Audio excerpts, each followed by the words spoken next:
Everyone, welcome to जोर का जोर। मीर अफजीशान की तरफ से आपको बहुत बहुत खुशामदीद। और आज चैंपियंस ट्रॉफी का चैंपियंस कप के हवाले से जो मैचेस जारी हैं उनमें आज डॉल्फिन्स और मार्कोर्स आमने सामने हैं और एक अच्छा हदफ जो है वो मिल चुका है पहली इनिंग्स में। और अब देखना यह है कि दूसरी इनिंग्स में किस तरह से उस हदफ को चेस किया जाता है, विकेट्स का बचाव किस तरह से होता है, क्योंकि जब से चैंपियंस कप का आगाज हुआ है शुरू में कुछ हालात बेहतर नजर आ रहे थे, मगर आहिस्ता आहिस्ता पिच माफी मांगने पर आ गई है। पिच माजरत कर रही है क्योंकि उस पर पहले प्रैक्टिसेस भी हुई, उसके बाद अब उसके ऊपर मैचेस जारी हैं विदाउट अ गैप, उसके ऊपर मैचेस मुसलसल हो रहे हैं। तो पिच भी एक जानदार चीज होती है, कितना काम लेंगे बेचारी फैसलाबाद के पिच से, और उसके बाद नुकसानात भी हो सकते हैं। इस हवाले से बात करते हैं। साउथ अफ्रीका और पाकिस्तान की वुमेन्स टीम के अंदर भी सीरीज जारी है, उनके मुतालिक भी बातचीत का सिलसिला जारी करेंगे। तो मेरे साथ सेट पर मौजूद हैं नाजरीन इमरान सुहेल साहब, स्पोर्ट्स एनालिस्ट, स्पोर्ट्स जर्नलिस्ट। अस्सलाम वालेकुम इमरान साहब। वालेकुम अस्सलाम, क्या हाल है आपके? ठीक है, मैं बिल्कुल ठीक हूँ। रिसेंटली आपकी जो है वो एक हवा बता रही है कि आप फैसलाबाद से आए। मेरे फेस से लग रहा है क्या गर्मी बहुत है? बिल्कुल आपके फेस से लग रहा है। वो दुआएं मांग रहे थे ना वहाँ पर कि हीट से हमारी बचत हो जाए, बहुत गर्मी है। मैं सोच रही हूँ कि मुल्तान में तो फिर हमारी ख्वातीन जो हैं या साउथ अफ्रीका की लड़कियां हैं वो तो बड़ा जज्बा है उनमें कि वो मुल्तान की गर्मी बर्दाश्त कर रही हैं। नहीं, वो रात में खेल रही, सूरज तब चलो गर्मी तो है ही, सूरज ढल गया होता तो बहुत फर्क पड़ता है टेम्परेचर का। तो वहीं पे रही है ना। लेकिन पॉइंट इज दिस कि ये मैच वहाँ होना चाहिए थे, ये वो वाले यहाँ होना चाहिए। हाँ बिल्कुल, ये नहीं इन्होंने, आई थिंक सो शायद कहीं ना कहीं जो लोग बनाते हैं ना प्लान, उनसे कुछ मिस्टेक हो गई है, तो उसका खमियाजा आपके सारे क्रिकेटर भुगत रहे हैं। नहीं, वो तो ये तो चलता ही आ रहा है बहुत अरसे से। मतलब जिन्होंने बनाई होती है ना पिच, वो बाद में खुद ही कह रहे होते हैं नहीं पिच ठीक नहीं है, हमें नहीं समझ आई इसकी। मुल्तान के अंदर मैचेस होते, चलें आप थोड़ा बहुत अंडरस्टैंड कर लेते, आगे आपने इंग्लैंड का टेस्ट भी वहीं पर खेलना है, जरा थोड़ी वाबस्तगी आ जाती है, जरा एटमॉस्फेयर को आप बदलता हुआ जो एक्सेप्ट कर लेते हैं। दिन ब दिन जो है वो मौसम बदलता जा रहा है, तो मतलब अब आप देखें, अब आप एक ही ग्राउंड में कितना जुल्म कर लेंगे उस ग्राउंड के ऊपर। देखिए, मैं जब पहले मैच से लेके तो 5वें मैच तक वहाँ रहा, और मैंने आपके प्रोग्राम में भी एक बात की कि ये बहुत बड़ा जुल्म हुआ है। इवन आप अगर कल मुल्तान का जो लास्ट मैच हुआ था फीमेल्स का, लड़कियों का जो मैच हुआ था गर्ल्स का, वो मुल्तान स्टेडियम के अंदर, अगर फर्स्ट बॉल से लेकर लास्ट बॉल तक आप देखें तो लास्ट बॉल पे भी चौका लगा है। हाँ। और अगर फीमेल क्रिकेटर आसानी से निचली वाली जो बैटर्स हैं वो आगे शॉट्स खेल रही हैं, तो इट मीन्स कि पिच बहुत अच्छी है वहाँ की, बहुत प्रिपेयर पिच है, इंटरनेशनल स्टैंडर्ड की पिच है। बट दूसरी तरफ आप ये आए यहाँ मुल्तान, ये फैसलाबाद की तरफ, मैं ना कल से एक चीज एनालाइज कर रहा था कि इंडिया और पाकिस्तान में क्या फर्क है कि आपके पास अच्छे बैटर नहीं आते। इंडिया ने शुरू से अपने जो लोग हैं उनको अच्छा बैटिंग एटमॉस्फेयर दिया, वो कॉन्फिडेंस आता है। मतलब आपको यहाँ बैठे बैठे अगर मुश्किल चीज़ों में डाल दिया जाए रोज़ बाय रोज़, तो आपका जो कॉन्फिडेंस है वो शेक होना शुरू हो जाएगा, यार ये क्या मेरे पे मुसीबत डाल दी, मुझे तो आगे भी सिलेक्ट होना है। बट पाकिस्तान के जितने भी अब क्रिकेटर आए हैं, पहले तो उन्होंने फर्स्ट क्लास में परफॉर्म किया और उनको उस परफॉर्मेंस की बेस पे नेशनल टीम में मौका नहीं मिलता था या ए टीम में मौका नहीं मिलता था। अब अगर उन्हें सेलेक्ट किया गया है और ला के फैसलाबाद में बिठा दिया है और कहा जी चलो फिर परफॉर्म करो, अच्छा अब ये एक तो प्रेशर है कि इस टूर्नामेंट से आपको नेशनल टीम बनानी है, ये तो चीज डिसाइडेड है कि आपने चैंपियंस ट्रॉफी में जी कहा है कि इसी में से चैंपियन ट्रॉफी और टेस्ट मैच की टीम बनेगी।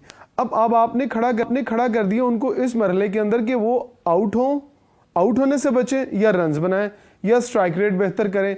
वो एक इस तरह के माइंडसेट में फंस गए हैं कि वो टोटली प्रेशराइज है।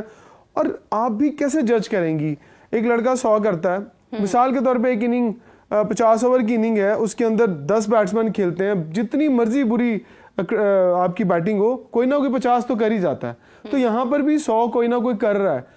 अब बैटर्स क्या है कि उन्हें पता है कि यार मैं दूसरी इनिंग में बारी लेने आया हूँ, जरा सा ऊंचा नीचा बॉल हुआ तो मैं आउट हो जाऊंगा।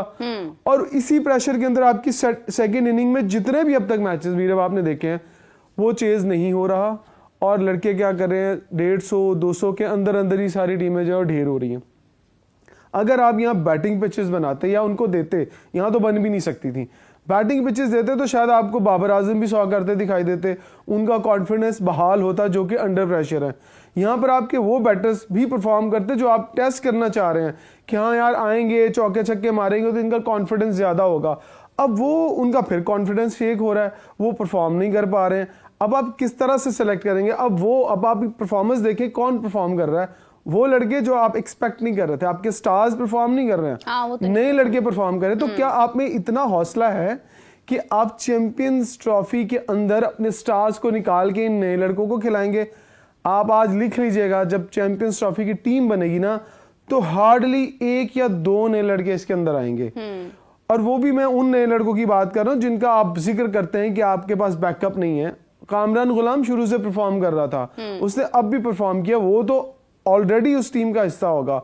बट जिन लोगों को आप लेके आए हैं कि आपके पास कोई ऐसा पूल बन जाए 10, 15, 20 लोगों का कि जिनको आप रिप्लेस कर सके माजिद के साथ, आपके पास रिप्लेसमेंट का कोई चक्कर नहीं है। इवन आपने इस टूर्नामेंट के अंदर भी नए लड़कों को कितने नए लड़कों को मौका दिया है? वही लड़के खेलने जो आपके फर्स्ट क्लास खेल रहे थे। और अगर आप बाबर आजम वाली टीम देखें तो आपको एक स्टार्स की लाइन नजर आएगी उसके अंदर। रिजवान के साथ 2-3 लोग खेल रहे हैं, इसी तरह शादाब के साथ 2-3 लोग खेल रहे हैं। तो आपके मसले हल होने वाले नहीं है। ये ज्यादा जो आप हम आजकल नई टर्म आ गई है मेडिकल वाली, जो मरीज आपका बेड पे पड़ा हुआ है ना, उसको मजीद ऑक्सीजन की जरूरत पड़ गई है। और अब मेरा ख्याल है कि शायद आपके मसले बढ़ गए हैं और आपके पास अब टैलेंट, अब देखें आउट हसनैन ने आउट कर दिए 5, अब हसनैन ने 5 आउट किए हैं। हाँ, तो अब हसनैन को मौका मिलेगा आगे। अच्छा, हसनैन ने आउट किए हैं खराब पिचों के ऊपर। अब जहां पर फ्लैट पिचेस आएंगी, मेरे आपको पता है कि जो इंटरनेशनल क्रिकेटर है वो किस तरह फेंटा लगाते हैं। अब हसनैन जब वहां बॉलिंग करेगा तो आपको क्या लगता है कि वो उनको आसानी से आउट हो जाएंगे? उनके पास वहां तो फ्लैट पिचेस होंगी, वहां तो फेंटा पड़ेगा। जैसे हारिस रऊफ को फेंटी पड़ती है, जैसे शाहीन पुराना गेंद आगे करता है उसको भी फेंटी पड़ रही थी। आपके बेस्ट प्लेयर्स को कुट जब पड़ती है ना, तो आप ये मत समझे कि हसनैन ने यहाँ 5 आउट कर दिए तो हसनैन वहां भी 5 आउट करेगा। देखिए ऐसा होता भी है इमरान के, बहुत सारे हमारे ऐसे प्लेयर्स होते हैं जो डोमेस्टिक के अंदर जिनके अच्छे खासे रन होते हैं, विकेट्स का एक रिकॉर्ड होता है, अच्छा एक उनकी एक सारा पोर्टफोलियो होता है, लेकिन जब वो पाकिस्तान से बाहर जाकर परफॉर्म करते हैं तो वो बिल्कुल जीरो होते हैं। जब वो इंटरनेशनल मैचेस के अंडर परफॉर्म करते हैं, प्रेशर हो या ना हो, लेकिन वो कर नहीं पाते हैं कुछ। एक आपका माइंड और आपकी बॉडी जो है वो लिंक्ड नहीं नजर आते हैं कहीं ना कहीं। अभी आपने सारे प्लेयर्स की प्रेस कॉन्फ्रेंसेस सुनी होंगी, आई थिंक सो कि आपकी नजरों से गुजरी होगी। सारी सबसे एक सवाल जरूर होता है, पिचेस कैसी हैं? तो सारे क्या बात करते हैं, पिचेस अच्छी नहीं है, बॉल बैट पे नहीं आ रहा है। चले, मैंने तो कभी भी अच्छी नहीं होती है। नहीं, हमने पिच कभी भी कोई प्लेयर, हारने वाला प्लेयर ये नहीं कहेगा कि पिच बहुत अच्छी थी, मुझे उस पर खेलना नहीं है। नहीं, मैं अगर मैं आपको इंटरनेशनल मैचेस वगैरह आप विजिट कर रहे हैं ना, पीछे जाके पिछले वर्ल्ड कप की बात कर लेते हैं, तो मोस्टली जो प्लेयर्स आके पिच के ऊपर बात नहीं करते हैं। कैप्टन से पूछा जाता है पिच इज वेरी नाइस, अच्छा बाउंस आ रहा था, बट वो पता क्या कहते हैं, वो कहते हैं हमारी फील्डिंग अच्छी नहीं थी, हमारी बैटिंग अच्छी नहीं थी, हमारी बॉलिंग अच्छी नहीं थी। बट यहाँ किसी ने जिक्र किया है, इवन कि आपके जो हारिस साहब कप्तान है, वो आके एक प्रेस कॉन्फ्रेंस में मतलब अंदाजा लगाएं मेंटालिटी का, जिसको आप फ्यूचर कैप्टन सोच रहे हैं। वो मीडिया अपनी प्रेस पोस्ट मैच सेरेमनी में कह रहा है यार हम तो जानबूझ के हारे, हार भी गए तो क्या हुआ, हमें तो कोई फर्क नहीं पड़ता। आपने सुना है वो? यही तो बात है कि मोहम्मद हारिस वहां पर एज अ कैप्टन बैठकर, अगर मैं कहती हूँ चले अगर उनकी टीम विन कर जाती है, हम ये महसूस करते हैं कि मोहम्मद हारिस हमारी उस लिस्ट में आ गए हैं जहां पर फ्यूचर में कप्तान बन सकते हैं। तो क्या कल को ये इस अप्रोच के साथ जाएंगे कि अगर हम लोग आयरलैंड के, जिम्बाब्वे के या किसी और टीम के खिलाफ हम हार जाते तो वो कहेंगे भाई खैर है हार गया तो फिर क्या हुआ? इस माइंडसेट के साथ हम जाएंगे। हम तो अपना बेंच टेस्ट कर रहे थे। अगर बेंच टेस्ट कर रहे हैं ना, तो मीरब आपको एक काम करना पड़ेगा। आपको शाहीन को, नसीम शाह को छोटी सीरीज में रेस्ट करवाना पड़ेगा। फर्स्ट करें आप बांग्लादेश जाते हैं, मैं हालांकि छोटी टीम नहीं है, बांग्लादेश जाते हैं, आप जिम्बाब्वे जाते हैं, आप कीनिया जाते हैं, आप आयरलैंड जाते हैं, आप नेपाल जाते हैं, आप इनको रेस्ट कराएं, नसीम को भी रेस्ट करवाएं, आप शाहीन को भी रेस्ट करवाएं, आप अपने टॉप बैट्समैन को भी रेस्ट करवाएं। उन्होंने कहा यार आप रेस्ट करें, हमें अब नए लड़कों को चेक करना है। आप क्या करते हैं, आप जिम्बाब्वे में भी नसीम शाह को ले जाते हैं, आयरलैंड में भी ले जाते हैं, और शाहीन को भी साथ ले जाते हैं, तो कहां से आपके लड़के रेस्ट करेंगे? जब आप ये करते हैं कि आपके प्लेयर्स के ऊपर लोड बहुत है जी, क्रिकेट बहुत ज्यादा हो रही है, तो कौन कहता है इनको छोटी छोटी कंट्रीज में? मुझे बताया विराट कोहली कभी खेलता है जिम्बाब्वे से? विराट कोहली कभी आयरलैंड के साथ खेलता है? वो कहता नहीं खेलना भाई, मैंने छोटी टीमों को 7-8 ऐसी टीमें जिनके खिलाफ वो नहीं खेलता, वो कहता है यंगस्टर्स को खिलाओ। तो क्यों आप ये क्यों नहीं कर सकते? क्योंकि आपके अंदर हौसला नहीं है, आपको डर है हारने का। जब आप ये बात करते हैं ना कि प्लेयर्स को हारने का डर है, वो फैसलाबाद में परफॉर्म नहीं कर रहे हैं और सेकंड इनिंग में जाके वो जो अच्छी बारी नहीं ले रहे, इसका मतलब है कि आपका जो सिस्टम है ना, उसके अंदर प्लेयर से लेके, कोच से लेके, सेलेक्टर से लेके चेयरमैन तक, उनको एक ही डर है कि मेरी टीम हार ना जाए। चेयरमैन भी ये सोच रहा था आज टीम हारी तो सारा कुछ मेरे पे आ जाना। और अब तो चैंपियंस ट्रॉफी में तो जिम्बाब्वे भी नहीं है, तो वो किस तरह, मतलब कोई उम्मीद भी नहीं है कि मैच आपको ये भी उम्मीद नहीं है फिर आप मैच जीत जाएंगे। अच्छा, दूसरी तरफ क्या आप होम कंडीशंस का फायदा उठा लेंगे? वो भी नहीं उठा सकते। आप बांग्लादेश से हारे हैं, नहीं, आप बांग्लादेश से हारे हैं, आप होम कंडीशन का फायदा। मैं कोई कंपैरिजन नहीं करती हूँ, वुमेन्स टीम एक तरफ है, मेंस टीम एक तरफ है, लेकिन भाई हार तो वो भी रही है। मतलब अपनी होम ग्राउंड से बेनिफिट वुमेन्स उनको भी नहीं है, वहां पर भी हम जो है वो 0 पर जा रहे हैं। इससे पहले हम लोग एशिया के अंदर भी हारे हैं, हमें इंडिया के साथ जो शिकस्त हुई है, देखें क्या तुक था वहां पर, फील्ड प्लेसमेंट से लेकर डिसीजन से लेकर पुअर परफॉर्मेंस रही है हमारी। अभी यहाँ पर आप साउथ अफ्रीका से अपनी होम ग्राउंड्स पर, क्या फायदा आपकी हाफ सेंचुरी करने का जब आप जीत ही नहीं पा रहे। हाफ सेंचुरी में एक चीज मुझे समझ नहीं आ रही, आपकी जो ओपनिंग बैटर हैं सिद्रा अमीन, किसी ने उससे ये बात की है जाके कि तुम्हें ऑन साइड पे नहीं खेलना आता? उसे सिर्फ 2 शॉट्स खेलने आते हैं, अगर वो पुल शॉट मार लेगी, जैसे उसे नीचे बॉल आता है वो क्रॉस शॉट खेल देती। कल वाला अगर आप उसका आउट देखें तो मैं हैरान हूं कि ये लड़की 100 से ज्यादा वनडे खेली हुई है, जिसको पता ही नहीं लग रहा शॉट क्या मारने। तो वो जब आप कोचेस चेंज करते जाएंगे, जब आप अपने सेलेक्टर्स चेंज करते जाएंगे, टीम के अंदर कैप्टन चेंज करते जाएंगे, वेरिएशंस लाते जाएंगे, तो माजरत के साथ आपकी लड़कों और लड़कियों दोनों की टीम का एक ही हाल होने वाला है। आपको कहीं ना कहीं तो खड़े होना है। चलें, ये तो फिर मोहम्मद वसीम साहब को चाहिए ना कि वो देखें कि कहां पर कौन सी लड़की क्या गलती कर रही है। पहले मोहम्मद वसीम साहब से तो पूछें क्या वो वुमेन की कोचिंग करना भी चाहते हैं या नहीं करना चाहते, या उन्हें सिर्फ टीवी से हटाकर आपने सिर्फ एक असाइनमेंट दे दी है कि ये बंदा एज पर पीसीबी पॉलिसी किसी टीवी चैनल पे बैठ के हमारी टेक्निकल वाट ना लगाए। आपने उठा के उन्हें लगा दिया। आप जितने भी प्लेयर्स हैं जो बोलते थे, आपने सबको एक साइड पे कर दिया, क्योंकि वो बताते थे आपकी टीम में ये खामी है। आपने कहा अल्लाह फट नौकरी, तो चुप करके बैठ जा। नहीं, अहमद शहजाद को तो फिर भी किसी ने मौका नहीं दिया। नहीं, वो आप देखिए वो एज अ प्लेयर कहता था। हाँ। वो मैं एक बात अहमद शहजाद की भी आपसे करता चलूं कि अहमद शहजाद को पता था, वो बहुत सियाना था कि फैसलाबाद की पिचेस कैसी होंगी। अहमद शहजाद भी इन पिचेस पे परफॉर्म नहीं कर पाता। वो किसी कोच या किसी सिलेक्टर के डर की वजह से नहीं उसने बाइकआउट किया। आई थिंक सो, मैंने ये समझा है जितना मैं अहमद शहजाद, क्योंकि हमारे क्लब से खेलते रहे, तो अहमद शहजाद बहुत समझदार है। उसे पता था यहाँ रन्स नहीं होने। अगर ये अच्छी पिचेस पे होता तो वो जरूर खेलने के लिए जाता, उमरक में जरूर खेलने के लिए जाता। वो यहाँ एक्सपोज हो जाते। यहाँ तगड़े से तगड़ा बैट्समैन फंस के खेल रहा है, बाबर आजम, वो भी फंस के खेल। यहाँ वही लोग खेल रहे हैं, स्कोर कर रहे हैं जो खुल के शॉट मार रहे हैं, यहाँ वही लोग विन कर रहे हैं जो टॉस विन कर रहे हैं। हाँ, जो टीम टॉस जीती है वो टीम मैच जीती है। और टॉस में भी आपने देखा मीरम, जब 35-40 ओवर होते हैं तो तब तक पिच को आपको पिच जो है वो बैटर को सपोर्ट करती है। हाँ। जब आखिरी 3-4 आउट होते हैं ना पहली इनिंग में, आप देखें हाँ। वो एकदम से बिहेवियर चेंज हो जाता है, जैसे बादल हटते हैं और धूप आ जाती है, इस तरह का माहौल है पिच का। तो फिर चैंपियंस तो ना हुए ना, फिर चैंपियंस कप तो नहीं कहना चाहिए, क्योंकि अगर आप मुश्किल देखें, चले आसान कंडीशंस थी, बैटिंग फ्रेंडली थी, रन्स बन गए, ठीक है, समझ आ गया। दूसरी इनिंग्स की बात आई, अब बॉल बाउंस हो रहा है, अब आप रन्स नहीं कर पा रहे, वहां पे बॉलर आपकी विकेट लेने के इंतजार में है, तो आप उससे कितना को डरते रहेंगे। मतलब आप उसके हिसाब से 300 बॉल्स हैं, अगर 300 का स्कोर आपको आ रहा था, अगर आप रना बॉल भी कर लेते हैं तो आप स्कोर कर लेंगे। अच्छा, आपको जरूरत क्या इतना आउट ऑफ द वे जाने की? Exactly, very good point. मैं इस पे बात करना चाहता था कि देखें 300 रन है, आपको कौन कहता है चौके छक्के मारो। हाँ। आप रन बॉल भी नहीं कर रहे हैं, आप सिंगल डबल से भी नहीं खेल रहे हैं। क्यों? कोच कहता है कि एडवांस क्रिकेट आ गई है, स्ट्राइक रेट तेज रखना है, राइट। वो उस स्ट्रेटजी पे आ ही नहीं रहे कि आपको रन बॉल करना है, इनिंग डेवलप करनी है, इस बात पे नहीं आ रहे। देखो कोचेस भी तो प्लान देके भेजते हैं ना कि यार तुमने जाना है और तुमने इतने ओवर्स में इतने रन्स करने हैं। तुमने अब जो आएगा बारी लेने के लिए, अगर फर्स्ट करें, मैं मैचेस देख रहा था बैठ के, एक प्लेयर जो पहली इनिंग में खेलता है उसके 90 बॉल्स होते हैं और उसके ऑलमोस्ट 50+ रन होते हैं। तो हम बैठ के बात करते हैं, यार ये टेस्ट मैच खेल रहा है, हाँ। कितना स्लो खेल रहा है, और पीछे से फिर पानी आ जाता है ग्राउंड के अंदर, यार थोड़ा तेज खेलो 300 करना है। तो मेरा ख्याल है कि अब 5 मैचेस के बाद सबको समझ आ गई कि 250 करके भी तुम लोग जीत जाओगे। क्यों? मेरे दूसरी इनिंग के अंदर बॉल इतना ब्रेक होता है, जो क्रिकेट खेलने वाले और समझने वाले उन्हें पता है कि ये फट्टा विकेट हैं। पहले जो रोल हुआ होता है वहां पर आप 300 कर लेते, 40 ओवर तक सपोर्ट करता है पिच, उसके बाद ब्रेक होना शुरू हो जाता है, अनइवन बाउंस होना शुरू हो जाता है।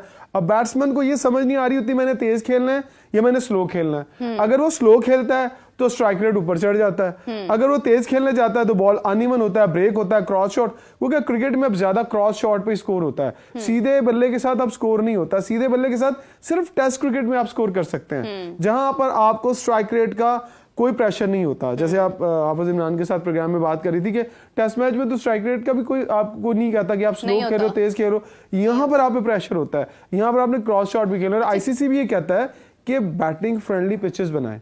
आप क्यों नहीं बैटिंग फ्रेंडली पिचेस बनाते, रन्स क्यों नहीं आते? तो ये प्रॉब्लम जब तक इसको तो खैर इंटरनेशनल हैसियत ही हासिल नहीं थी फैसलाबाद को अगर हम देखते हैं तो ये तो एक ऐसा यहाँ पर मेरे मुताबिक होना नहीं चाहिए था। अगर इन्हें चैंपियंस कप करवाना था ऑनेस्टली, अगर मैं, क्योंकि मेरी कोई उतनी समझ तो क्रिकेट की नहीं हो सकती है जितनी उन लोगों की है जो बोर्ड में बैठे हैं इतने अरसे से, अगर वो लोग डिसीजन ठीक से लेते, वो ये बात करते कि भाई अगर हमने चैंपियंस तैयार करने हैं चैंपियंस ट्रॉफी के लिए जिन्होंने मुश्किल टीम्स के खिलाफ खेलना है ना, तो हमें इन्हें डिफरेंट वेन्यूज के ऊपर खिलाना चाहिए। क्योंकि आपको एक और बात बता दूं, आपका जब चैंपियंस ट्रॉफी होगी ना, तो आप जो पिचेस बनाएंगी ना वो आईसीसी सर पे खड़े होके बनवाएगा। वो आप अपनी मर्जी से पिचेस नहीं बनाएंगी, वो आप होस्ट जरूर कर रहे हैं उसको, लेकिन उसके अंदर पूरे का पूरा कंट्रोल आईसीसी को होगा। इवन ब्रॉडकास्टिंग तक का काम जो है वो सिर्फ आईसीसी खुद करती है। वो आपको कहती है आप होस्ट करो, चीजें हम करेंगे। टेक्निकल चीजें, यानी टेक्निकल चीजें वो खुद करते हैं। उन्होंने अपने क्यूरेटर्स बुलाने हैं, उन्होंने अपनी टेक्निकल टीमें बुलानी है जो पिचेस को विजिट करेंगी। इवन के वो जो प्रैक्टिस पिच है ना उसको भी विजिट करेंगी। अब जो टीम आएगी, इस पे आपका अगला सवाल होगा, वो मैं आपको बताऊंगा कि क्या आईसीसी की टीम करने क्या आई है, क्या है, और मतलब आ चुके हैं वो, कब आए हैं, कितने बजे आए हैं, क्या डिटेल्स हैं, बताइए। देखिए आज उन्होंने कल खबर थी कि आज उन्होंने इवन एक ग्राउंड का आई थिंक सो विजिट भी कर लिया कराची वाले का। जो उनके आने का मकसद, आज मैं आपको ये बता दूं कि आईसीसी की टीम यहाँ पर आपके ग्राउंड्स को दोबारा विजिट करने आई है और ये देखने आई है कि दुनिया की जो 8 टीमें यहाँ पर टॉप खेलेंगी उनको आपने ग्राउंड के अंदर क्या फैसिलिटीज देनी है। मैच तो एक अलग क्राइटेरिया है ना, इवन कि उन्होंने प्रैक्टिस कहाँ करनी है, दिखाएं जरा प्रैक्टिस के लिए उनके कौन से ग्राउंड रखे हैं, कौन सी पिचेस हैं, किस तरह का एनवायरनमेंट है, आप वो देख के जाएंगे। एक उसकी रिपोर्ट बनेगी, दूसरा वो देखेंगे कि आप किन कंडीशंस के अंदर प्लेयर को जो है किस एनवायरनमेंट के अंदर रख रहे हैं। जस्ट लाइक के होटल कैसे हैं, टीमों ने किन होटल्स में ठहरना है। इवन वो होटल्स की मैनेजमेंट से भी मीटिंग करेंगे कि अच्छा जी आपको पता है कि आईसीसी का इवेंट आ रहा है और पाकिस्तान क्रिकेट बोर्ड उसको होस्ट कर रहा है, वो कहेंगे जी बताएं आपके क्या प्लान्स हैं उस इवेंट के लिए, क्योंकि पीसीबी बताएगा या ये फलाफलामा होटल है, यहाँ पर हमने टीमों का ठहराना है। अब लाहौर, पिंडी और कराची, इन तीनों जगहों पर उन्होंने तीनों होटल्स जहां पर ठहरेंगी टीमें उनकी मैनेजमेंट से मिलना है, फिर उन रूट्स को भी देखना है, किन रूट से टीमें आ रही, किस रूट से टीमें जा रही हैं। फिर जो सबसे बड़ा इंपॉर्टेंट रूल है मेरे, वो आपको बताऊं जिसपे मुझे डर है, मेरे दिल में वो डर, और मेरे दिल में डर वो खौफ नहीं है, वो आपके चेयरमैन साहब के दिल में भी वो डर और खौफ है, क्रिकेट बोर्ड के दिल में भी डर और खौफ है कि वो आपकी क्या रिपोर्ट लिखेंगी रिगार्डिंग आपके स्टेडियम कंस्ट्रक्शंस। आपने जो पहला विजिट करवाया था तब स्टेडियम बिल्कुल साफ सुथरे थे, स्टेडियम बने हुए थे, कोई तोड़ फोड़ नहीं थी। अब जब वो विजिट करने आएंगे, आई थिंक आपने भी कजाफी स्टेडियम का विजिट किया है, वहां आपको खंडर और कंस्ट्रक्शन दिखाई दे रही है। देखिए भाई ये इंप्रेशन क्या जाएगा, अंदर एंटर होने का दरवाजा है, गेट है, और एक ये जो है वापसी का। मैं यहाँ से एंटर हुई, मैं यहाँ से वापस आ गई यहाँ तक, और वापस आते हुए भी मेरी गाड़ी ऐसे ऐसे हुई है, ऐसे ऐसे हुई, और सब आपको कुछ टूटा हुआ है, और हर तरफ आपको एक इस एनवायरनमेंट के अंदर आईसीसी की टीम विजिट करने आएगी। चलिए आप तो रूटीन मैटर है ना आपका, आपको तो पता है कि यहाँ से टूटा हुआ है, यहाँ मट्टी है, खड्डे, कंस्ट्रक्शन हो रही है। जब वो एंटर होंगे, जब वो देखेंगे यार ये कजाफी स्टेडियम जो पिछली दफा देखे गए थे ये वही है, ये जो हम कराची वाला स्टेडियम देखे थे ये वही है। फिर वो जब गोरा सोचता है ना, वो अपने माइंड से सोचता है कि यार ये काम इतने टाइम की कंस्ट्रक्शन का, गो कि आपका फर्ज करें इंजीनियर्स उन्हें कायल कर ले इस बात पे, जी हम ये काम ऑन टाइम कर लेंगे, इस तरह से कर लेंगे।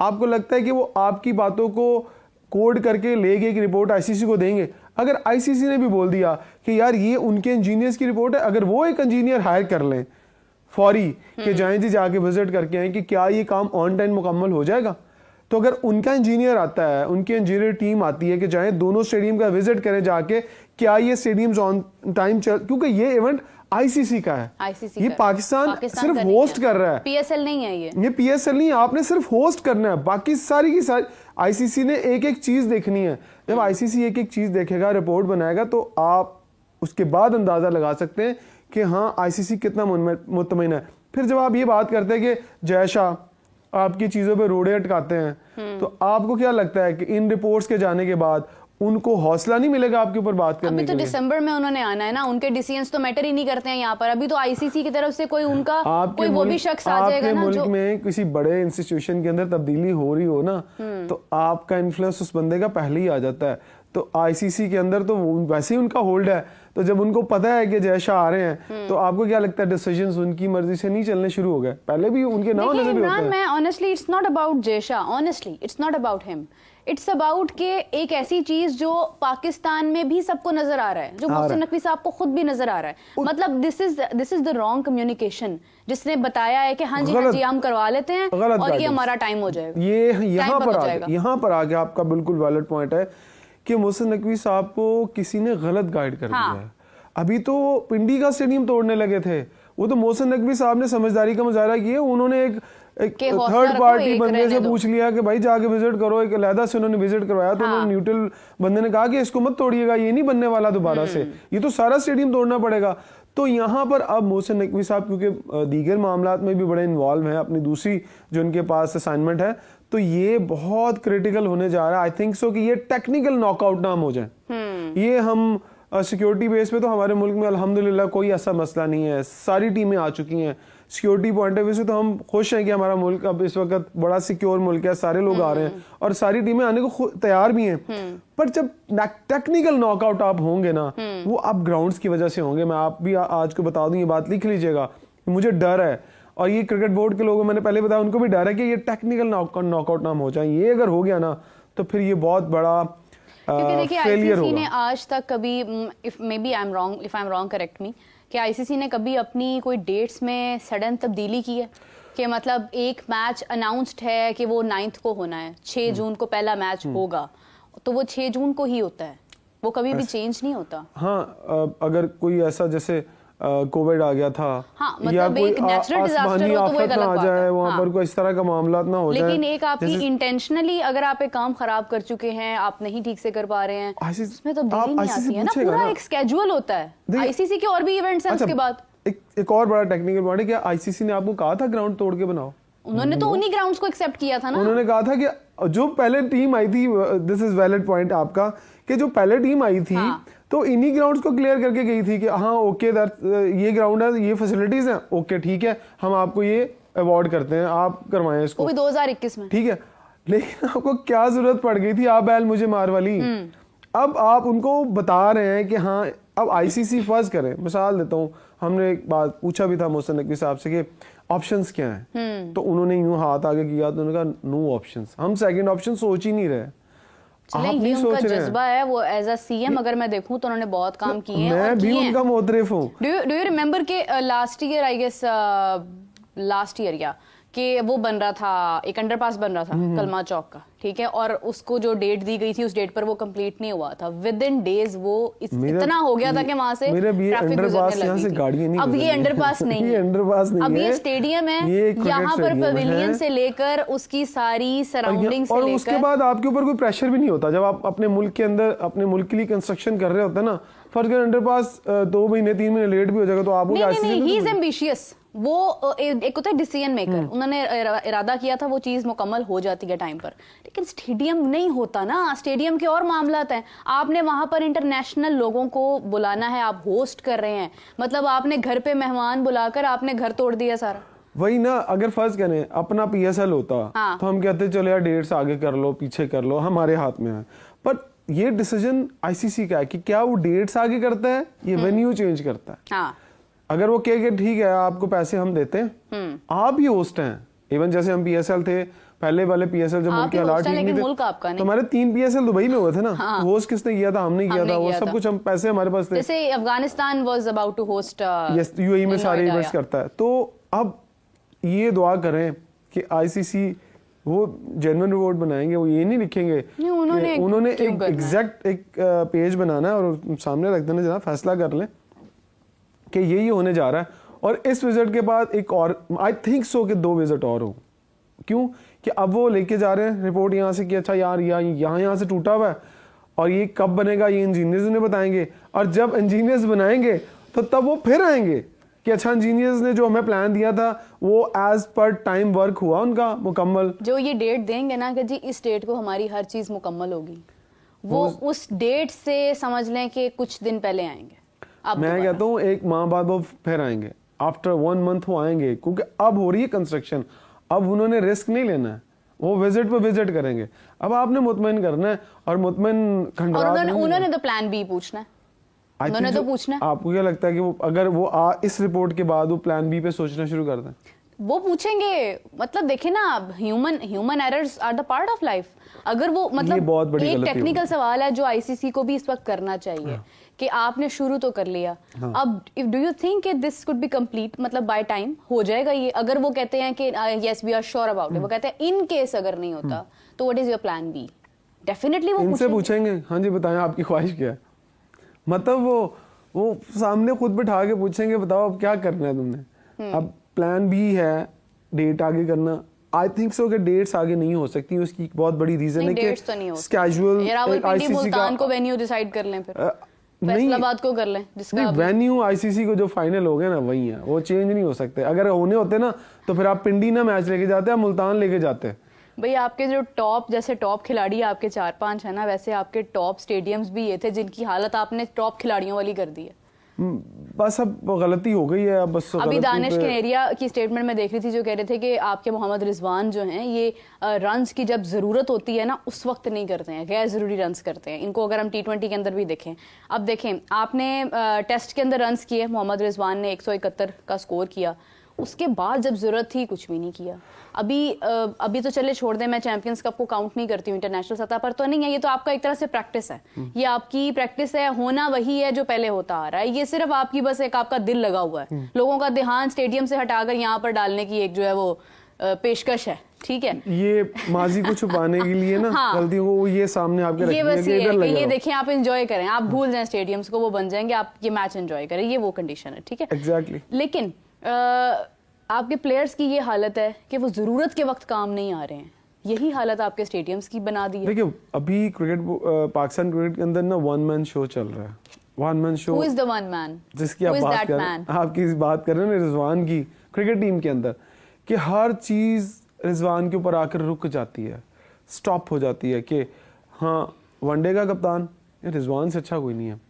अच्छा T20 का कौन? ये फाइटर है जी, वो हर मुश्किल, आपने कनेरिया की बात की ना, वो जहां रन्स की जरूरत होती है वहां नहीं करता।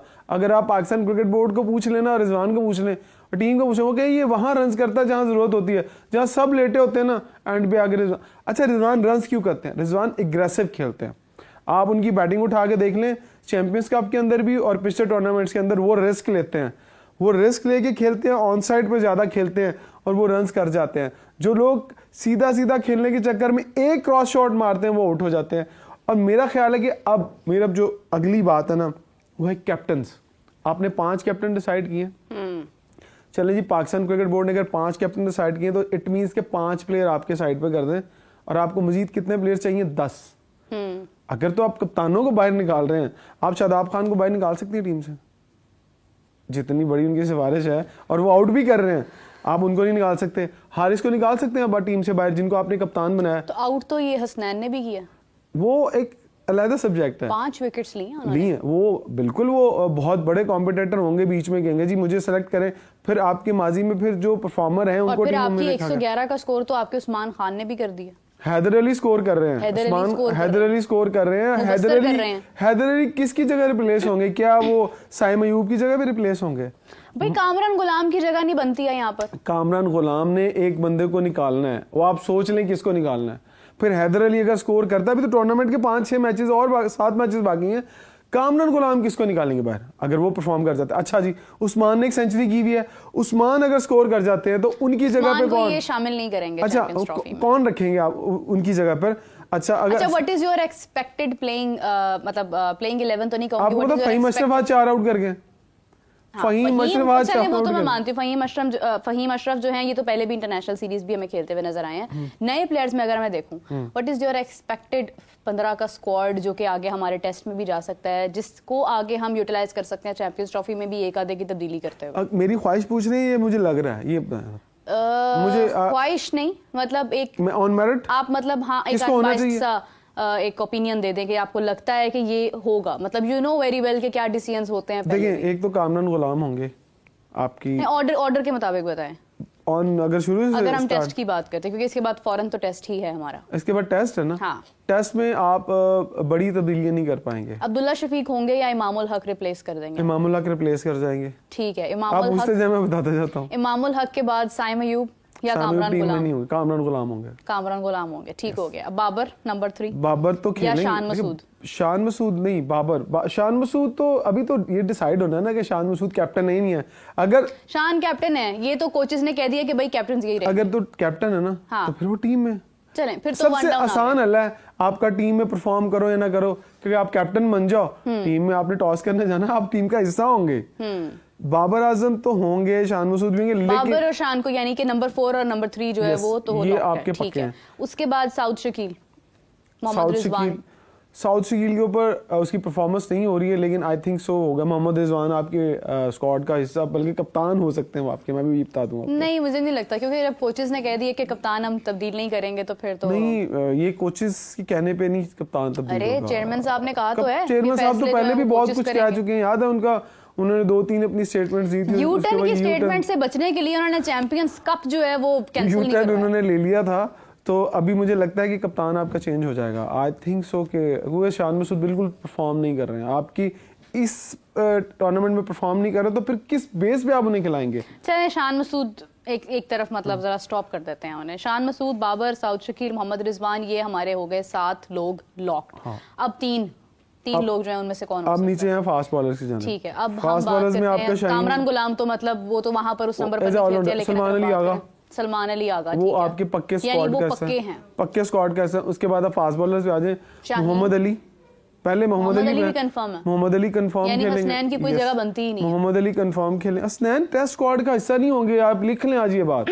वो यहाँ 10 आउट और भी कर जाए ना, वो टेस्ट मैच नहीं खेलेगा। तो फिर हम उन्हें ओडीआई में कंसीडर कर सकते हैं आगे चैंपियंस? ओडीआई के लिए कंसीडर, अगर वो उनको टेक्निकली अनफिट ना कर दिया गया, मतलब अगर आई मीन टेक्निकली नॉकआउट कर दो, ये बड़ा आसान होता है ना, आपको पहले भी बताया कि अनफिट हो गया जी, इसको कोई भी मसला खड़ा कर लो। उसके बाद नसीम शाह, मोहम्मद अली, नसीम शाह, शाहीन शाह अफरीदी, ठीक है। और फिर आपके जो left arm fast bowler spinners में कौन हो सकता है? स्पिनर्स में मुझे अब स्पिनर्स का मेहरान बहुत, मुमताज की कोई जगह नहीं बनती। मेहरान मुमताज को नहीं खिलाएंगे, ये आई थिंक सो जाहिद को शायद ये इस दफ़ा लें टीम के एज ए ऑफ स्पिनर लें, जिन्होंने 4 आउट किए थे, उनकी परफॉर्मेंस भी अच्छी। हाँ, अब शादाब खान के ऊपर बहुत बड़ा क्वेश्चन मार्क आने वाला है। शादाब टेस्ट में तो नहीं होंगे, लेकिन आप कह रही हैं टेस्ट में तो नहीं होंगे वो, लेकिन ओडीआई अगर फर्ज शादाब 12-14 आउट कर जाते हैं, तो आप शादाब को कैसे बैठ? और फिर उससे सबसे बड़ी बात, सकलैन मुश्ताक साहब का जितना एज ए मेंटोर टीम के साथ वो हैं, और अपने ही दामाद की टीम के वो मेंटोर हैं। शादाब मैथ के वो प्रोफेसर हैं जो शदीद बारिश में भी पढ़ाने के लिए पहुंचे होते थे क्लास में। कोई सूरत हाल हो जाए, ओडीआई हो, T20 हो, शादाब ने होना ही होना है, शादाब की कुर्सी पक्की। फिर वो कम बैक कर रहे हैं, आपको भी बता दूं, वो वापस आ रहे हैं। उसामा अपने मैदानों में तो खेल जाते हैं वो, कहाँ अपने मैदानों में तो खेल जाते हैं। अपने मैदानों में तो पिछली सीरीज में भी खिला लेते हैं ना। डोमेस्टिक में तो स्कोर मार जाते हैं, डोमेस्टिक में तो उन्हें मसला हुआ ही नहीं। आपको इस टूर्नामेंट के बाद बहुत बड़े बड़े सरप्राइज दिखाई देंगे और आप हैरान हो जाएंगे। ये टूर्नामेंट शायद इसलिए रखा गया है कि जो लोग टीम से बाहर थे ना, वो टीवी पे परफॉर्म करके और टीम के अंदर आ जाए। शादाब खान ने तो बहुत सारी लीग्स में भी परफॉर्म किया था, हाँ, तो वो फिर क्यों नहीं उस लीग बेसिस पे यहाँ पर आए। अब ये टूर्नामेंट ये डिसाइड करेगा कि लाइकिंग और डिसलाइकिंग सामने आती है या मेरिट सामने आता है। मैं आपको आज बता दूं, लाइकिंग और डिसलाइकिंग फिर से सामने आएगी और आप कुछ भी नहीं कर पाएंगे, क्योंकि इस चैंपियंस कप के अंदर भी लाइकिंग और डिसलाइकिंग वाला सीन रहा है। और जो कोचेस और मेंटोर्स, इवन आप मिडिल ऑर्डर में भी आप मेरिट पर डिसीजंस ले ही नहीं सकते हैं। You are locked, neck to neck आप लॉक्ड हैं। आपके आप जो मर्जी इवेंट करवा लें। देखिए, मुझे इस चीज का बड़ा एक इख्तलाफ है, मैं अक्सर हाफिज साहब से भी इस चीज का जिक्र करती हूँ कि ये जो प्लेयर्स आपके खेल रहे हैं, ये आपने कहाँ से निकाले हैं? वहीं से जहां वो पहले खेल रहे थे, डोमेस्टिक से निकाले। डोमेस्टिक पर आपने डोमेस्टिक खड़ा कर दिया, डोमेस्टिक की परफॉर्मेंस पे नहीं खेले। हाँ, और टीवी की जब आप डोमेस्टिक से नहीं नहीं निकाल सके हैं उन्हें बाहर, जब आप डोमेस्टिक से अपने एक बेंच स्ट्रेंथ तैयार नहीं कर सके, ए टीम तैयार नहीं कर सके, ए टीम के अंदर भी आपने सरफराज अहमद को आपने कंसीडर कर दिया, तो फिर आप यहाँ से कहाँ से निकालेंगे प्लेयर्स? सरफराज को टेस्ट टीम में कैसे बाहर निकालेंगे आप? सरफराज होंगे, लेकिन सरफराज प्लेइंग 11 में शायद ना हो। चले वो 15 में से एक का तो वो निकाल लेंगे ना। देखिए, 3 विकेट कीपर खेल लेंगे, फर्ज कह रहे हैं 4 विकेट कीपर आपको गिना देता हूँ। हारिस विकेट कीपर है ना, उस्मान खान विकेट कीपर है। उस्मान खान नहीं होंगे, मैं बता रहा हूँ, अगर स्कोर कर जाते हैं, फर्ज करें वो रन्स कर जाता है 100-200, वो उसके बाद सरफराज विकेट कीपर, आप कितने विकेट कीपर खिलाएंगे? विकेट कीपर ही खिलाते जाने आपने। मुझे लगता है टेस्ट के अंदर शायद मोहम्मद हारिस को भी ये मौका ना दें, रिजवान और सरफराज को हाँ, मोहम्मद हारिस की जगह या अगर सरफराज नहीं अगर खुद कहें कि नहीं आप हारिस को मौका दें तो वो एक अलग बात है, लेकिन सरफराज ही होंगे। सरफराज अगर सरफराज ये कह दें कि यार मेरी ये आखिरी टेस्ट सीरीज है तो मुझे एक टेस्ट मैच, कोई इरादा नहीं है, एक टेस्ट मैच खिला दें। उनका कोई इरादा नहीं है अभी फिलहाल, वो आराम से खेल रहे हैं। तो फिर मेंटोर क्यों आए थे? मेंटोर ये तो अब जिन्होंने बनाया वो बता सकते हैं। 50 लाख रुपए महीना लेने आते हैं। देखिए ना कितनी बड़ी ज्यादती है मेरा, एक शख्स 50 लाख रुपए महीना एज ए मेंटोर भी लेगा। ये 50 लाख पहले अगर पहले मेंटोर्स की भी जाए, अगर ये 50 लाख बोल देते ना, कौन लेगा? अगर ये एक तो सवाल था मेंटोर कौन बन सकता है, अगर ये कहते हैं 50 लाख कौन लेने के लिए तैयार है, तो ये आपको नाम नजर ना आते। फिर बहुत सारे लोग जो है वो लिस्ट में थे। फिर वो लोग आ जाते हैं कि आप हैरान हो जाती हैं। ये जितने लोग आए हैं ना, ये तो मेंटोर्स का सुनकर आए हैं। अच्छा, मैं अगर मेंटोर्स रखता ना तो मैं पता मेंटोर्स किनको रखता, मैं मेंटोर्स रखता जो जिनको मोहसिन नकवी साहब ने लाहौर में बुलाया था ना 30-40 लोगों को, हाँ, साबिक क्रिकेटर्स हैं, मैं उनको एज ए मेंटोर बुलाता। सलमान भट्ट साहब हैं, वो भी आए थे वहां पर। सलमान भट्ट साहब तो अब कमेंटरी कर रहे हैं, लेकिन चलें, मैं कोई ना कोई असाइनमेंट दे दी ना कि हमारे पास ऑप्शंस तो बहुत सारी हैं, लेकिन मैं वही बात कर रही हूँ, मैं ये नहीं कह रही कि तमाम लोग जो हैं वो सिर्फ मेंटोरशिप का सुनते हुए नहीं आए। सलमान भट्ट को आप आज याद रखिएगा ये बात, उन्हें आईसीसी जो उन्हें सजा हुई थी ना स्पॉट फिक्सिंग में, उस वजह से उन्हें कभी भी पाकिस्तान क्रिकेट बोर्ड के अंदर आप कभी किसी बड़ी पोस्ट पे नहीं देख पाएंगे। ये उनके साथ देखिए, वो तो उनके साथ ज्यादती जो है वो पहले भी हुई है। अगर हम लास्ट ईयर देखते हैं, या मेरे ख्याल से इसी साल के शुरू की बात है, नहीं लास्ट ईयर की नहीं, अब देखें माजी में, देखिए जब आप फैसला ले लेते हैं ना तो फिर आपको उस फैसले पर कायम रहना चाहिए। नहीं, अगर आप मोहम्मद आमिर को वापस लेकर आ सकते हैं तो फिर आप सलमान भट्ट को चुपके से ला रहे थे ना, चुपके से ला रहे थे, जब लोगों को पता चला तो लोगों ने शोर में चाना शुरू कर दिया, तो फिर ले आते ना, सलीम मलिक को भी ले आए, उनके ऊपर भी माजी में लगे थे ना केसेस एलिगेशंस, फिर वसीम अकरम को भी ले आए, फिर आशिर लतीफ को भी ले आए। आईसीसी कहीं ना कहीं पीछे से रोकता है कि ये लोग आपके सजा याफ्ता हैं, इनको आपने पहले रोकते होते तो मोहम्मद आमिर हमें नजर ना आ रहे होते। मोहम्मद आमिर क्रिकेट खेल रहे हैं ना, हाँ, लेकिन मोहम्मद आमिर को छोटी एज का बेनिफिट दिया गया था, ये कम उम्र थे, बच्चे थे। सलमान भट्ट तो मैच्योर थे, अपनी टीम के कैप्टन थे, वो मैच्योर था। आसिफ अली तो हमारे मैच फिनिशर थे। आसिफ अली मैच्योर था, बड़ी एज का था। आप जरा केस तो उठाएं, उसको सिर्फ इसलिए छोड़ा गया था, उसको तो कोर्ट जो जेल थी वो भी बच्चों वाली जेल में रखा गया था, माइनस की जेल में रखा गया था, ये बाकी दूसरी जेल में रहे हैं। आप ये, मैं आपको बता रहा हूँ, यही फैक्ट था कि उन्होंने कहा ये बच्चा है, इसको ये ट्रैप हो गया था तो इसको छोड़ दें, ये वो रीजन थी, वरना ये एलिगेशन कभी भी नहीं हटेगा। देखिए, मैं ये समझती हूँ कि गलतियां हम सबसे होती हैं और इंसान, लेकिन आईसीसी के जो फैसले हैं वो आप नहीं डाल सकते। Human errors are the part of life. मैं दोबारा ये बात करूंगी, हम सब मिस्टेक्स करते हैं और यहाँ चोर सिर्फ वो है जो पकड़ा गया है, जो पकड़ा नहीं गया वो उससे अच्छा कोई है ही नहीं, मुकद्दस गाय है। वैसे तो बहुत सारी खबरें आ रही हैं कि मतलब मैं अगर सोशल मीडिया की बात करूँ तो लोग कहते हैं कि ये जो हमारे मैचेस हैं, ये जो चैंपियंस कप के मैचेस हो रहे हैं, ये मुख्तलिफ वेबसाइट्स जो जिसे हम जुआ वेबसाइट या बुकिंग वेबसाइट्स कहते हैं, उनके ऊपर इनके ऊपर बकायदा सट्टा हो रहा है इनके ऊपर। हाँ। तो बहुत सारी ऐसी चीजें जो आप नहीं रोक पाते, बैक हैंड होती रहती हैं, हर चीज सामने नहीं आती। मैं वही कह रही हूँ कि this is the part of life. अब तो बासित अली साहब का जो बयान था शोएब मलिक साहब के लिए, आपने सुना सोशल मीडिया पे, बल्कि उन्होंने अपने व्लॉग में बोला था कि वो मेरे पास सबूत है। तो फिर हम इसके ऊपर प्रोग्राम पे बात कर सकते हैं खुल के? जरूर करेंगे, बासित अली साहब को ही इनवाइट करके उन्हीं से बात कर लेंगे, उनसे रिक्वेस्ट करेंगे कि वो हमें वक्त दें, हमें टाइम दें। लेकिन मुझे नहीं लगता कि अब दोबारा बोलेंगे, एक दफा शायद मुंह से निकल गया। नहीं, ऐसे नहीं होता। वो अगर उन्होंने बात किया तो वो उन्होंने सोच समझ के ही की होगी। उन्होंने बाबर को चैलेंज किया था 3 सिक्सेस का, और उन्होंने कहा था ये बंद कर दूंगा मैं अपना यूट्यूब अगर तुमने मार दिए 6 छक्के। तो आप देखें कि पहले उन्होंने चैलेंज किया था 2 छक्कों का, हाँ, तो फिर 2 छक्के की उम्मीद नहीं थी, और वो जिस टेक्निकलिटी के साथ वो बात कर रहे थे। वो कहते हैं कि सीधे छक्के मारो। मार्क चैपमैन ने तारीफ की है बाबर आजम की कि बाबर आजम एक बहुत ही बेहतरीन बल्लेबाज। हम भी करते हैं, ठीक है, हम भी कहते हैं, हम सब कहते हैं। लेकिन मैं एक बात कहूँ, मैं कल भी इस हवाले से बात कर रही थी कि बाबर आजम बहैसियत कप्तान और बहैसियत प्लेयर 2 अलग अलग बाबर हैं, लेकिन बाबर इन दोनों में से आज जो बाबर है वो ये दोनों बाबर नहीं है, क्योंकि Babar Azam as a captain भी कहीं ना कहीं बहुत प्रेशर का शिकार है। Babar Azam as a batsman भी प्रेशर का शिकार है। Babar is not Babar. अच्छा, आपको बताऊं, मैं फैसलाबाद जब गया था तो मैंने, क्योंकि बहुत सारे लोगों से बात की ना, हज़ारों लोगों से बात की। जब मैं गुजरता था तो मैं माइक आगे कर देता था तो पूछता था कि बताएं कि बाबर या शाहीन। तो 99.9% लोग जो देखने आते थे मैच वो बाबर का देखने आते थे। लेकिन मैं जब दूसरा सवाल करता था ना, बाबर या विराट कोहली, बाबर के फैंस कहते थे नहीं विराट कोहली। विराट कोहली की शर्ट भी लेकर आए हुए थे, शर्ट लेकर आए थे। विराट कोहली की बहुत फैन है। मैंने पूछा यार बाबर, कहते नहीं विराट कोहली का जोड़ नहीं है, बाबर और है, उसको हम ऐसे ही पाकिस्तानी देखने आते। लेकिन विराट कोहली जो है वो फैसलाबाद के चैंपियंस कप पे भी विराट कोहली का जिक्र हो रहा है, आप अंदाजा लगाएं। अच्छा, आप मुझे एक बात बताएं, जब सचिन तेंदुलकर खेलते थे, जब महेंद्र सिंह धोनी खेलते थे, उस वक्त भी लोगों को बड़ी मोहब्बत थी पाकिस्तान से, महेंद्र सिंह धोनी से। आज तक मेरे सर्कल में ऐसे लोग हैं जो महेंद्र सिंह धोनी के आज भी फैन है, सचिन तेंदुलकर के फैन है। इंडिया वाले ही सीन नहीं है, लेकिन उस वक्त हमारे ना अपने भी लोग थे, वो अपने भी लोग हमारे स्टार्स थे। वसीम अकरम थे, शुएब अख्तर थे, अगर हम बात करें इंजमामुल हक थे, तो हमारे पास नाम थे। बात ही होती है कि जब आपके अपने प्लेयर्स कहीं ना कहीं डाउन जाते हैं तो फिर आपकी जो फर्स्ट प्रायोरिटी होती है ना, वहां से आप बाहर हो जाते हैं, और वो चीज़ कभी भी नहीं होनी चाहिए। खैर Imran, thank you so much for joining us and it was a great conversation with you. और everyone, we will join you back at 4 PM, और उस वक्त यकीनन मैच की सूरत हाल काफ़ी हद तक वाज़िया हो चुकी होगी कि ये चैंपियंस कप है जिसके मैचेस हो रहे हैं, उससे एग्जैक्टली एक प्लेयर जो है उसकी जो परफॉर्मेंस का जो एक मेरिट है वो सामने आ रहा है स्क्रीन पर। तो उसके ऊपर बात करेंगे। हाफिज साहब हमारे साथ होंगे, तब तक के लिए मुझे इजाजत दीजिए। अल्लाह हाफिज।